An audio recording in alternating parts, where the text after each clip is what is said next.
ভয়াবহ দুর্ঘটনায় 4 জনের মৃত্যুর পরই শামশেরগঞ্জের জামিয়া কাটান এলাকার জাতীয় সড়কে হাইমাস্ট লাইটের ব্যবস্থা আনারুল হক বিপ্লবের। সোমবার দুপুরে শামশেরগঞ্জ থানার ওসি শিবপ্রসাদ ঘোষ এবং ট্রাফিক ওসি জয়গোপাল পালকে সঙ্গে নিয়ে নারকেল ফাটিয়ে হাইমাস্ট লাইটের শিলান্যাস করেন 4 নম্বর জেলা পরিষদ সদস্য আনারুল হক বিপ্লব। এই সময় বিপ্লব ফ্যান ক্লাবের অন্যতম কর্মকর্তা ইনজামামুল ইসলাম সহ অন্যান্য বিশিষ্ট জনেরা উপস্থিত ছিলেন। পাশাপাশি দুর্ঘটনা কবলিত জামিয়া কাটান এলাকা ঘুরে দেখেন প্রশাসনিক কর্তারা, দেন সচেতনতার বার্তাও।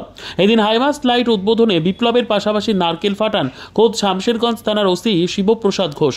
উল্লেখ করা যেতে পারে, সম্প্রতি দিন কয়েক আগেই শামশেরগঞ্জের ডাকবাংলা সংলগ্ন জামিয়া কাটান 12 নম্বর জাতীয় সড়ক এলাকায় একটি বাইককে ধাক্কা মারে একটি কন্টেনার। ঘটনাস্থলে মৃত্যু হয় এক শিশুসহ 4 জনের।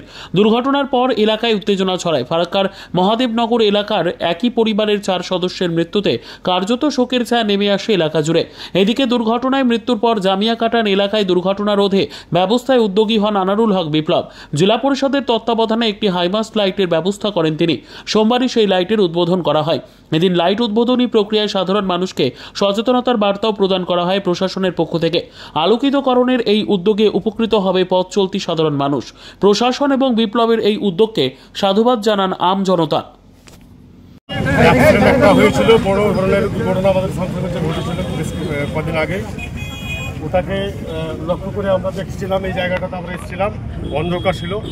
আমি তার জন্য আমার জেলা পরিষদের কোটা থেকে আমি এখানে একটা লাইটের ব্যবস্থা করে দিলাম এবং আমার বড়বাবু আমাকে বলেছিলেন লাইটের ব্যবস্থা করতে। এখানে সব কিছু মাথায় রেখে আমরা একটা লাইটের ব্যবস্থা করে দিলাম। তার জন্য আমার এখানে উদ্বোধনে আমরা বড়বাবুকে নিয়ে এসেছি থানায়, যে উদ্বোধনটা আপনি করে দেন। উদ্বোধন করার জন্য বড়বাবু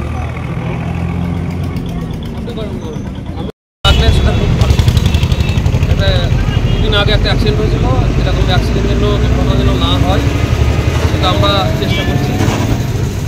যার জন্য প্রয়োজনীয় যা যা ব্যবস্থা ট্রাফিকের তরফ থেকে এবং থানা তরফ থেকে নেওয়া হয় এবং জেলা প্রশাসন নেওয়া হয় সেগুলো ঠিক আছে। হ্যালো ফ্রেন্ডস, আমি ডক্টর মোহাম্মদ জাকিরুল ইসলাম। আজকে আপনাদের সাথে শেয়ার করব একটি আর্থারাইটিক কেস, বাত ব্যথার কেস।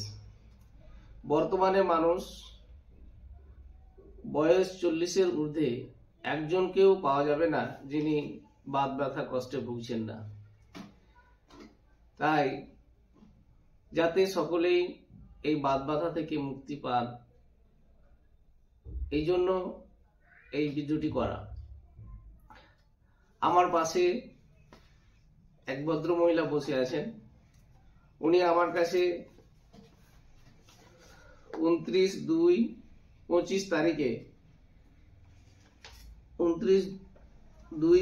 তারিখে আমার কাছে ট্রিটমেন্টের জন্য এসেছিলেন।